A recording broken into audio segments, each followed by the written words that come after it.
Hello, everyone.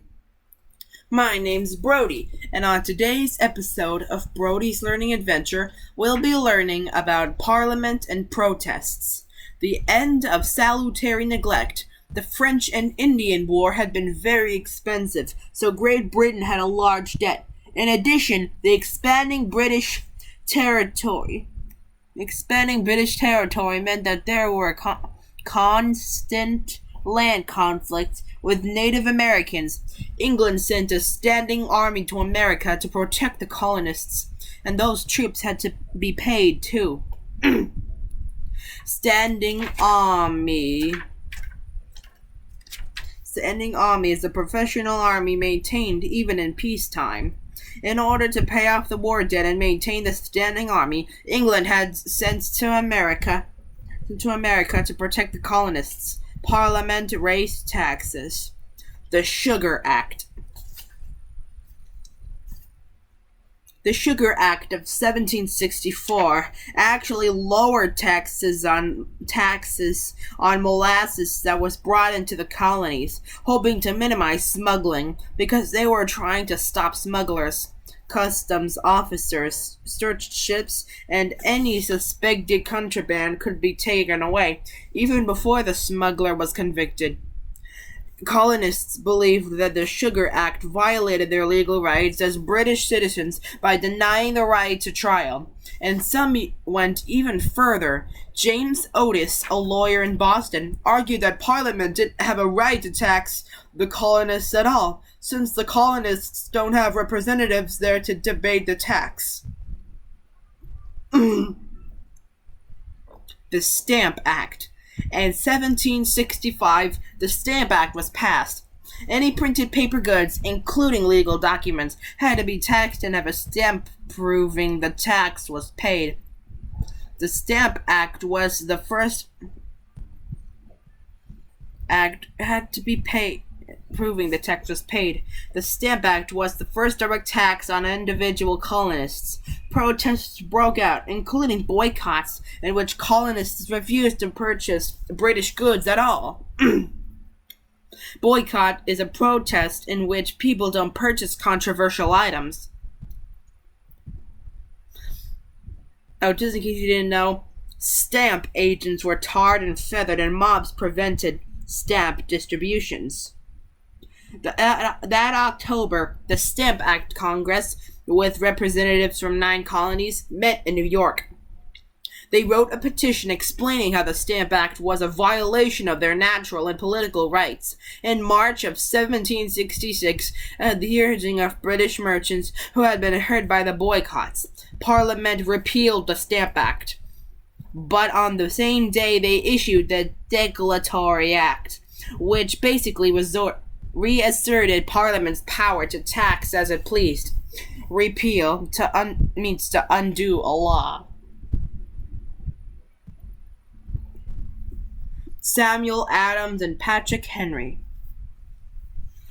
Boston businessman Samuel Adams agreed with Otis. He summed up Otis's position at a Boston town meeting in 1764 as no taxation without representation. It became a rallying cry. Adams was a co-founder of a secret society called the Sons of Liberty, which organized boycotts and protests, some of them violent. Women formed the Daughters of Liberty, urging Americans to use homemade rather than imported clothes and household goods. This was some of the first political involvement by women in America. Patrick Henry was a lawyer and member of the House of Burgesses. In 1765, he raised the cry of no taxation without representation in Virginia, and inspired the Burgesses to protest the Stamp Act. Some people believed that these protests were headed toward treason. Henry said, If this be treason, make the most of it, and implied in overthrowing the king. Treason is a crime against a government, and to which one should be loyal. The Townshend Acts. Parliament still wanted to raise more money to pay for British troops in America and the expenses of the French and Indian War. In 1767, it passed the Townshend Acts, which taxed imports, including tea. Colonists were infuriated by another tax being passed without their permission.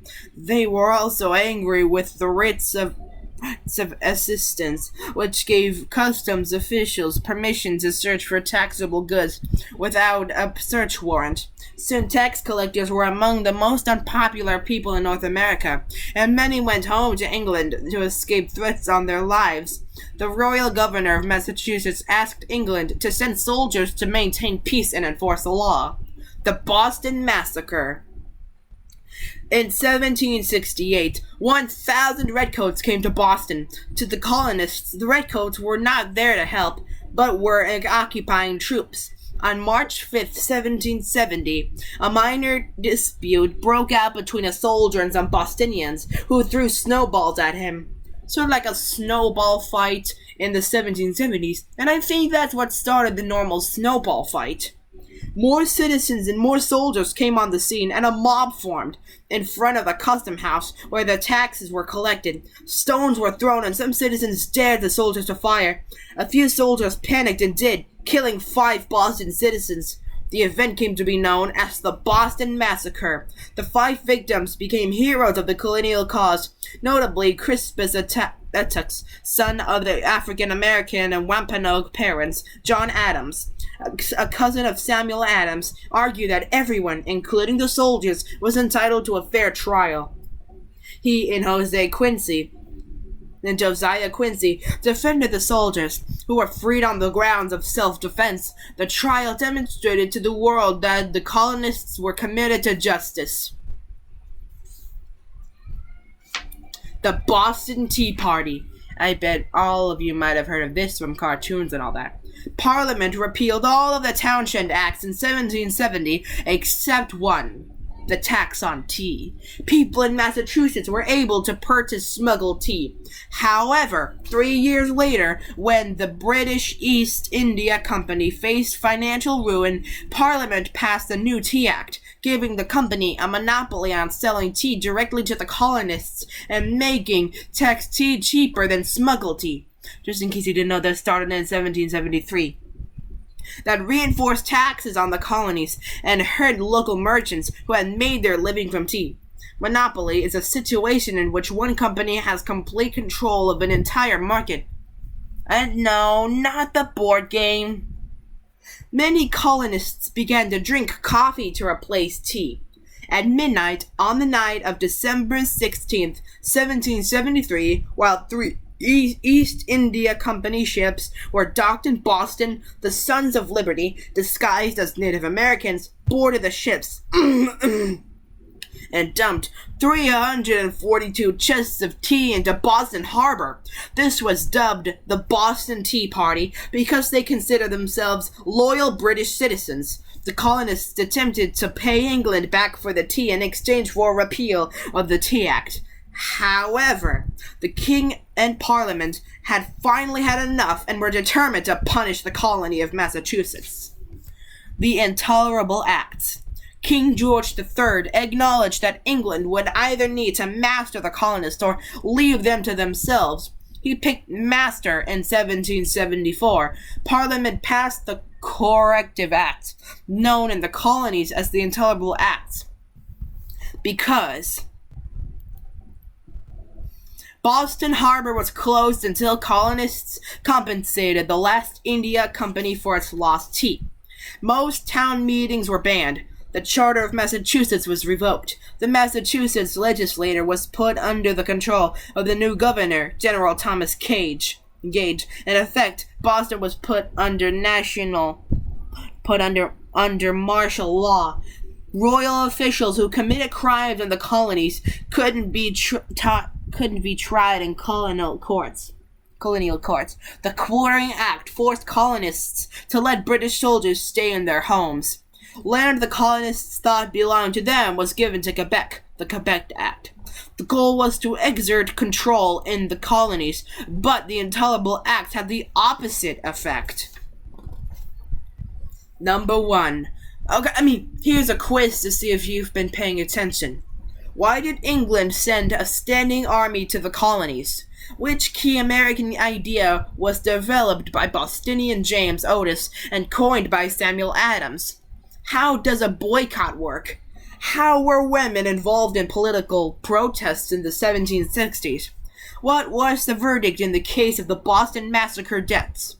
Who was responsible for the Boston Tea Party? What was the reasoning behind the corrective acts? Pause the video now to think of the answers for yourself.